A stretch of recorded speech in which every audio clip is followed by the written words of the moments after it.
E aí, gente, vamos voltar aqui no nosso bloco de recurso ordinário e vamos dar uma olhada. Gente, eu quero mostrar para vocês, a gente acabou de ver a estruturação total do RO, né? Aquela visualização geral que é importante a gente ter. Só que isso aí tá no seu material de apoio, nos slides do recurso ordinário, tá bom? Vamos dar uma olhadinha aqui para vocês verem nesse nosso slide. Foi exatamente o que eu fiz aí no quadro no nosso bloco passado, ok? E aí, tem que ficar bem claro isso para vocês, essa estruturação, porque agora eu vou falar da questão do preparo, que está na primeira peça, que eu falei que eu vou explicar. Nós vamos falar as nulidades, falar do mérito e da conclusão, tá bom? Então, vamos lá, gente. Seguinte. O preparo, que eu falei com vocês que é importante, mas a gente veria separado, que a gente coloca lá na primeira peça e a gente também fala na segunda que está preparado. Pus aqui preparado, preparo, né, gente? Do preparo, o que acontece? Vamos prestar atenção. Quando eu falo de preparo, tem que vir automaticamente na sua cabeça o seguinte: preparo é dividido em custas e depósito. Tá bom? É dividido em custas e depósitos. Custas, que estão lá no artigo 789 da CLT, é uma taxa que eu pago para a União para poder recorrer. Então, presta atenção, gente. Eu tenho direito constitucional de ação, tá ok? Beleza. Ajuizei a ação. Já consegui um provimento jurisdicional. O juiz deu a sentença. Tenha eu gostado dessa sentença ou não, ele deu a sentença. Ele prestou, não é? O papel dele. Aí, o que acontece? Se eu quiser recorrer, eu vou ter que, pagar para a União uma taxa que a gente chama de custas. Então, quer recorrer? Pode, mas vai ter que pagar uma taxa para a União. E aí, gente, eu também, quando eu falo de preparo, eu tenho também o depósito recursal, que está lá no artigo 899, parágrafo 1º da CLT. E aí, presta atenção, porque vocês vão entender isso de uma vez por todas. Quando eu estou falando de um RO pelo empregador, quando eu falo, se você está recorrendo lá na sua peça da OAB, um RO para o empregador, você está pelo empregador, eu tenho que entender que o empregador, vamos pensar comigo, o empregador ele ficaria insatisfeito, ele ficaria chateado com que tipo de sentença? Isa, o empregador ele não gosta quando a sentença é totalmente procedente, porque se a sentença foi totalmente procedente, o empregado ganhou tudo, então o empregador não gosta. E o empregador também não gosta de sentença parcialmente procedente. Porque se ela foi parcial, quer dizer que o empregador também perdeu alguma coisa, não é isso? Então, a gente falou que recurso ordinário, ele é possível quando eu estou inconformada com a sentença do juiz. E aí, a gente está vendo que o empregador ele fica inconformado quando a sentença é totalmente procedente, porque aí o empregado ganhou tudo, e o empregador também fica chateado quando a sentença é parcialmente procedente, porque ele queria que fosse totalmente improcedente, porque ele não quer pagar nada, não é isso, gente? E aí, nós falamos que o direito constitucional de ação foi exercido, e é claro que o direito ao recurso também decorre do direito de ação, mas para recorrer, vai ter que pagar. E aí, o empregador, quando ele recorre das ambas sentenças aqui mencionadas, ele vai ter que pagar custas. Isa, ele vai ter que pagar custas por quê, gente? Porque custas é uma taxa que eu tenho que pagar para a União para recorrer. É simples. A empregador quer mudar, ficou chateado com a sentença, está inconformado com a sentença? Ótimo. Quer recorrer? Pode, vai ter que pagar. O empregador, ele tem que pagar custas, quando ele recorre, no importe de 2% sobre o valor da condenação. Então, se o empregador quer recorrer, pode recorrer, não tem problema nenhum, mas vai ter que pagar 2% sobre o valor da condenação. E, além dele pagar esses 2% sobre o valor da condenação, que é uma taxa que ele paga para a União, porque ele quer recorrer, vai ter que pagar, ele também tem que efetuar o depósito recursal. E aí, ele vai ter que efetuar o depósito recursal, que é a garantia do juízo.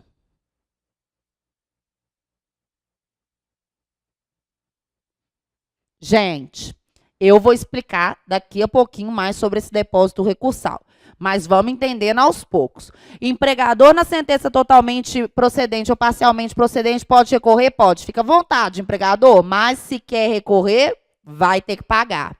Vai ter que pagar custas de 2% sobre o valor da condenação e vai ter que efetuar depósito recursal, que é a garantia do juízo, e que eu vou explicar daqui a pouquinho para vocês melhor o que é esse depósito. Agora, o que eu tenho que entender é que, então, se você está recorrendo pelo empregador numa peça lá na segunda etapa da OAB, você vai ter que, na peça de encaminhamento ou nas razões, tá, gente? Eu coloco na peça de encaminhamento por mero formalismo, tá bom? Aqui a gente não está analisando aquela questão de pressupostos extrínsecos e intrínsecos. Quem analisa, aqui não importa isso. Eu falo, gente, muito.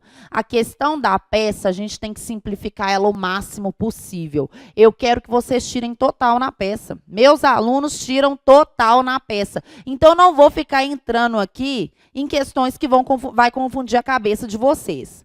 A questão é, você vai falar do preparo, lá onde a gente colocou nosso organograma. Você viu que eu falo na primeira peça e na segunda? Na segunda eu falo que está preparado. Na primeira peça, quando você estiver pelo empregador, a gente não colocou uma estrelinha lá na primeira peça? Se você estiver pelo empregador, o que você vai escrever nessa estrelinha? Requer ajuntada da guia de recolhimento de custas,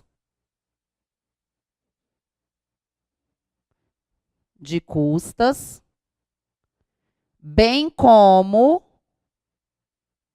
o depósito, bem como o comprovante,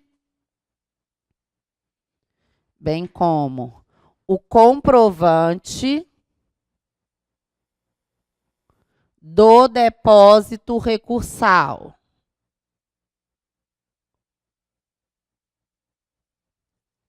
Tá? Então, se você estiver recorrendo pelo empregador, você vai colocar na estrelinha lá na primeira peça, requer a juntada da guia de recolhimento de custas, bem como o comprovante do depósito recursal. Isa, por que eu vou escrever isso? Você vai escrever isso porque eu falei que se o empregador ficou chateado com a sentença, ele pode recorrer? Pode, mas vai ter que pagar. E ele vai ter que pagar custas de 2% sobre o valor da condenação. Preciso calcular isso, Isa? Não.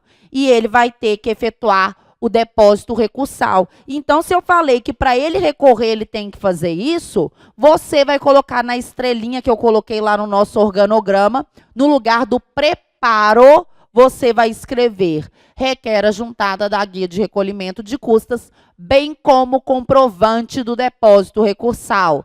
Eu não posso, eu vejo muita gente escrevendo assim, o preparo foi feito. Eu tenho que dizer o que significa o preparo. Eu falei que preparo é dividido em custas e depósito recursal. No RO do empregador, ele tem que fazer os dois. Ele tem que pagar a guia de custas e ele tem que efetuar o depósito recursal.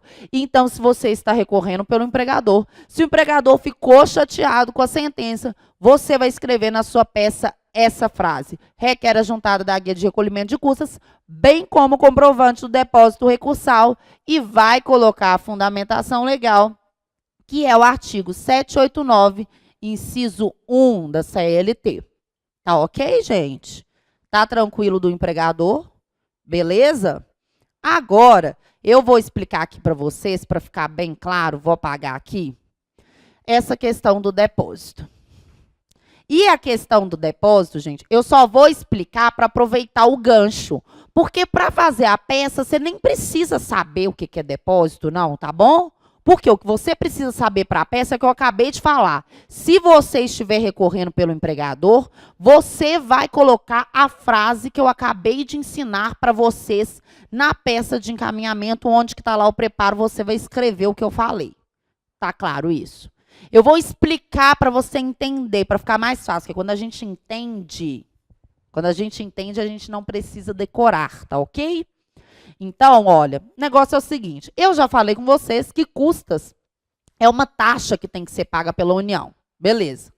Isa, o que é esse tal desse depósito recursal? Eu fico ouvindo falar que empregado nunca tem que efetuar depósito recursal. O que é isso? Olha, gente, o depósito recursal, vamos pensar aqui comigo. Ele é como se eu tivesse uma caixa, tá? Eu tenho uma caixa e o limite dessa caixa é o valor da condenação. Então, eu tenho uma caixa, vão prestando atenção comigo. Eu tenho uma caixa e o limite dessa caixa é o valor da condenação, tá bom? Então, quer dizer que eu posso ir enchendo essa caixa, só que o espaço da caixa acaba no valor da condenação. Estão acompanhando? O que acontece? Vamos pôr um exemplo prático aqui para vocês entenderem? Vamos supor que o valor da condenação tenha sido 50 mil. Exemplo, o valor da condenação foi 50 mil. Então, no meu exemplo, eu tenho que o limite da minha caixa é 50 mil. Então, eu posso ir enchendo essa caixa com R$1, com R$2, com R$3, com R$10.000, com R$40.000. Eu só posso encher essa caixa até 50 mil. E essa caixa é a caixa do depósito recursal. Então, no meu exemplo, para vocês entenderem o que é o depósito recursal, a condenação foi de 50 mil. Então, o limite da minha caixa é 50 mil. Beleza, Isa. As custas, a gente entendeu que o empregador vai ter que pagar 2% sobre o valor da condenação. E o depósito recursal? É o seguinte. A gente tem que pensar que é como se tivesse uma loja de recursos. Quando você vai na loja, você não compra, você vai olhar a blusa. Ah, a blusa é R$500. A blusa é R$30. As roupas não têm preço na loja? Recurso é a mesma coisa, como se fosse uma loja de recursos. E cada recurso tem seu preço, tá bom? Então, o RO, você foi lá na loja, quando a empresa quer recorrer, é como se ela estivesse indo na loja de recurso. Ela fala, eu quero fazer um recurso. Empregador, pode fazer recurso? Pode. Mas aqui, vai lá na loja para ver quanto que custa seu recurso.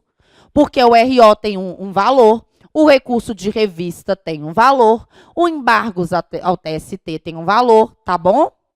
E aí, vamos supor, e aqui eu estou falando um valor arredondado, tá, gente? Porque vocês não precisam saber os valores desse recurso. Quando a OAB quer que você utilize o valor, ela te conta qual é o valor do recurso, tá bom? É só para vocês entenderem. Então, no meu exemplo, o valor do recurso ordinário é 8 mil e o valor do recurso de revista é 15 mil. Empregador não gostou da sentença do juiz, foi lá na loja e falou, deixa eu ver o valor desses recursos. O RO é R$8.000. Nós falamos que para o empregador recorrer, ele vai ter que pagar custas de 2%, que é uma taxa da União, mas ele também tem que pagar um depósito recursal. O depósito recursal, cada recurso tem o seu valor na loja. Aí ele foi lá na loja e viu que o RO é 8 mil. Então eu vou ter que pagar 8 mil para recorrer. Então, vocês estão vendo que quando ele paga 8 mil para recorrer, ele está enchendo uma parte da caixa, que é a caixa do depósito recursal. O que acontece? Então, ele inseriu aqueles R$ 8.000 dentro da caixa do depósito recursal.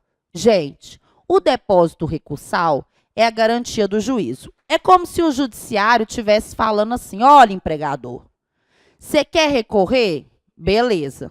Só que eu fico com medo de lá no final, você não ter mais dinheiro para pagar, porque eu já decidi que você deve tudo ou alguma coisa. Você pode recorrer, você está querendo mudar minha decisão. Mas, se você ficar toda hora tentando mudar minha decisão e, na verdade, no final das contas, você não conseguir mudar, você vai estar devendo 50 mil ou algum valor alterado. Então, empregador, toda vez que você for recorrer, eu vou pegar uma partezinha desse dinheiro que você está devendo. Porque aí, esse depósito recursal, ele vira a garantia do juízo. Quer dizer que se lá ao final o empregador está inconformado com a decisão, ele recorre. O empregador está inconformado com a decisão, recorre de novo. Mas se lá no final ficar decidido que você realmente deve, eu pelo menos já garanti o juízo, eu já garanti pelo menos uma parte ou a totalidade do valor que você deve para o empregado. Isa, então o empregador, o depósito recursal, ele vai tendo que ir dando dinheiro para o judiciário vai guardando aquele dinheiro como uma garantia para que, se ao final ele realmente deva, já tenha a parte ou a totalidade do dinheiro guardado. É isso. Mas, Isa, e se ele conseguir reverter a decisão e, ao final, ficar decidido que o empregador não deve nada? Gente, esse dinheiro do depósito recursal é como se o judiciário estivesse falando assim, me dá o dinheiro que eu vou guardar para você, para não correr o risco de você gastar esse dinheiro.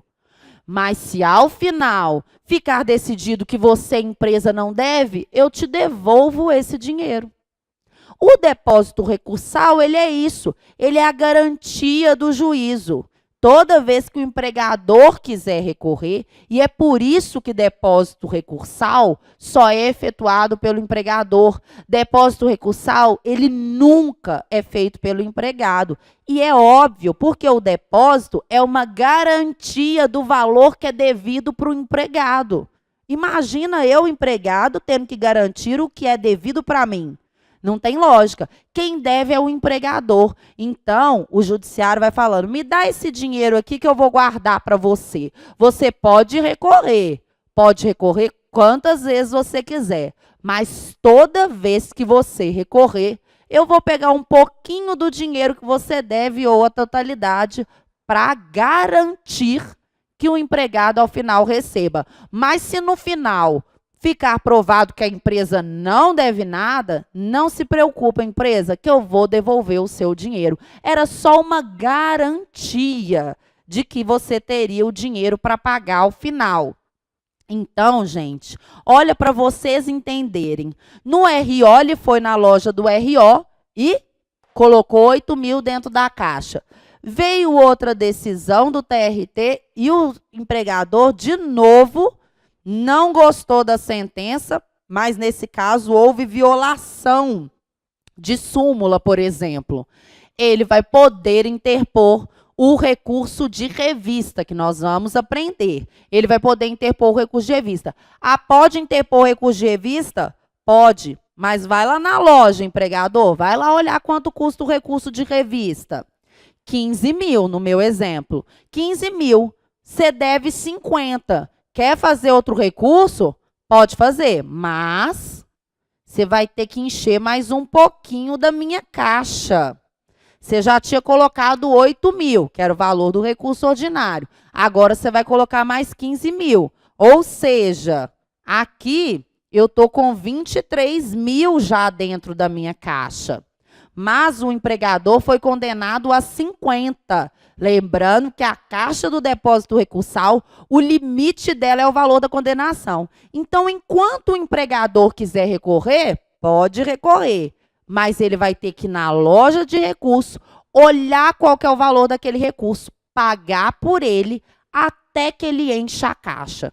Ou seja, Se o empregador fez um recurso ordinário e já encheu a caixa, no recurso de revista, ele vai precisar pagar depósito? Não, porque ele já encheu a caixa toda. E o limite da caixa do depósito recursal é o valor da condenação, tá bom? Aí eu vou pôr um outro exemplo aqui, só para vocês entenderem. Se eu tivesse no exemplo uma condenação que foi de R$5.000, foi de R$5.000 a condenação, o empregador quer recorrer, não gostou dessa sentença não. Ele pode recorrer? Pode. Ele vai ter que efetuar o pagamento de 2% sobre o valor da condenação, que é uma taxa que é paga para a União, e ele também vai ter que efetuar o depósito recursal. A gente já aprendeu que o depósito recursal é a garantia do juízo e que a caixa do depósito ela tem como limite o valor da condenação. Tem como limite o valor da condenação. Ok. O empregador, na hora de pagar o depósito, ele vai lá na loja de recursos e fala, deixa eu ver quanto que custa esse RO aqui na loja de recursos. Ah, custa 8.000. Uai, o RO custa 8.000. Mas a gente falou que o limite da caixa é o valor da condenação. O valor da condenação é menor que o valor do recurso na loja. Gente, então, nesse meu exemplo, o depósito recursal do empregador vai ser de 8.000? Não, porque ele não consegue colocar dentro da caixa mais de 5. Então, quando o valor da condenação é menor do que o valor do recurso na caixa, ele só vai colocar dentro da caixa o limite da condenação. Então, o depósito recursal, nesse meu exemplo, não vai ser de 8.000, vai ser de 5, que foi o valor da condenação, porque não cabe mais dentro da caixa. Aí, se o empregador for fazer um outro recurso depois, ele vai precisar efetuar mais depósito recursal? Não, porque ele já garantiu tudo que ele deve, não cabe mais dentro da caixa. Ele vai poder recorrer e sem efetuar depósito recursal.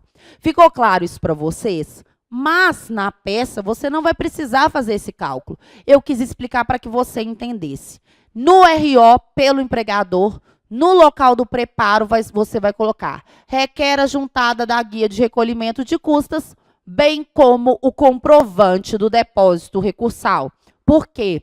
Quando o empregador quer recorrer, ele pode, mas ele vai ter que pagar. Vamos olhar agora no RO do empregado, o que acontece? Gente, se vocês na prova estiverem fazendo um RO pelo empregado, primeira coisa que você tem que ter em mente é que é claro que o empregado nunca efetua depósito recursal. E por quê? Ele não efetua depósito recursal, porque depósito recursal é a garantia do juízo, é a garantia do que é devido, e quem deve é o empregador. Eu, empregado, não vou garantir o que é devido para mim, não é isso? E aí, no RO pelo empregado, vamos fazer aquele mesmo raciocínio do empregador. O empregado, ele poderia querer recorrer de que tipo de sentença? Ele fica chateado? Ele fica inconformado com qual tipo de sentença? Ele fica inconformado com a sentença parcialmente procedente, porque o empregado queria ganhar tudo e ele ganhou só parte. Então, na sentença parcialmente procedente, e ele também fica inconformado na sentença totalmente improcedente, porque ele perdeu tudo. E aí, já agora eu falo com vocês. Quando eu falo de RO de empregado, empregado vai ter que pagar só quando for totalmente improcedente. Empregado só tem preparo do empregado quando ele perde tudo. Se ele ganhou um pedidinho, ele não vai precisar pagar. Então, gente, no RO do empregado, se ele está recorrendo de uma sentença parcialmente procedente, ó, ele está feliz em relação a não ter que gastar custas. Na sentença parcialmente procedente, O empregado pode recorrer? Pode, mas ele não vai precisar pagar nada para fazer esse recurso. Então, gente, primeiro que no RO do empregado, claro que a primeira coisa que a gente pensa é que ele só teria que efetuar custas, porque depósito recursal, nunca. Mas, segunda premissa importantíssima, no RO do empregado, ele só vai ter que pagar as custas aqui, ó, quando ele perder tudo. Empregado só paga custas quando perde tudo. Agora, se a sentença foi parcialmente procedente, ele está feliz de não ter que gastar com as custas. Ele está triste por causa da sentença, mas fica feliz porque ele não vai precisar pagar para recorrer. E aí, gente, quando você estiver no RO pelo empregado de uma sentença parcialmente procedente, o que vocês vão escrever na estrelinha lá da primeira peça, no local do preparo? Você vai escrever: não recolhidas as custas em razão da parcial procedência e sucumbência do empregador. Artigo 789, inciso 1 da CLT. Quando você estiver recorrendo pelo empregado de uma sentença parcialmente procedente, você vai falar: não recolhidas as custas em virtude da parcial procedência e sucumbência do empregador. Quer dizer que na Justiça do Trabalho, quando eu tenho uma sentença parcialmente procedente, vocês não entendem que na parcial procedência, tanto o empregado quanto o empregador, eles têm interesse em recorrer? Tem interesse. Mas na sentença parcial, apenas o empregador que tem que pagar para recorrer. O empregado, ele só paga para recorrer quando ele perde tudo. Tá bom, gente? Tá tranquilos para vocês? Agora, se eu estiver falando em um RO do empregado de uma sentença totalmente improcedente, aí, na total improcedência, gente, o empregado, ele vai ter que pagar custas. Só que aí vão ter 3 situações que podem acontecer. Presta atenção. Na total improcedência, se foi total improcedência e não falou nada de justiça gratuita, não falou que o empregado pediu, não falou que o juiz deu, na total improcedência, se o empregado não tem justiça gratuita, é muito simples, porque a gente acabou de falar que o empregado tem que pagar custas na total improcedência. Aí, você vai escrever na estrelinha, lá na primeira peça, requer a juntada da guia de recolhimento de custas. Requer a juntada da guia de recolhimento de custas. Se foi total improcedência, você está recorrendo pelo empregado e não falou nada de justiça gratuita, você vai requerer a juntada da guia de recolhimento de custas, tá bom? Tranquilo, né? Porque se ele perdeu tudo, ele tem que pagar para recorrer. Agora, eu tenho outras 2 situações aqui. É o seguinte, vou apagar aqui, gente, para não ficar embolado. Então,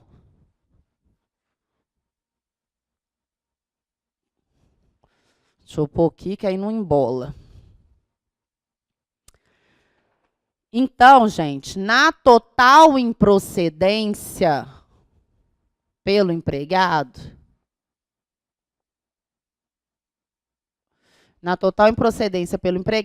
se não falou nada de justiça gratuita, você vai colocar requer a juntada da guia de recolhimento de custas.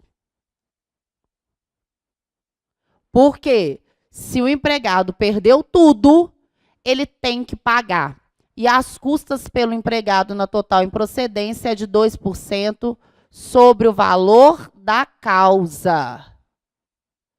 2% sobre o valor da causa. Porque do empregador é 2% sobre o valor da condenação, não é isso? Beleza, eu não preciso fazer esse cálculo na peça, tá, gente? É só para vocês entenderem. Só que eu falei para vocês que, no caso do empregado, eu tenho mais duas situações quando eu falo de total improcedência. E essas duas outras situações eu trago para vocês no próximo bloco.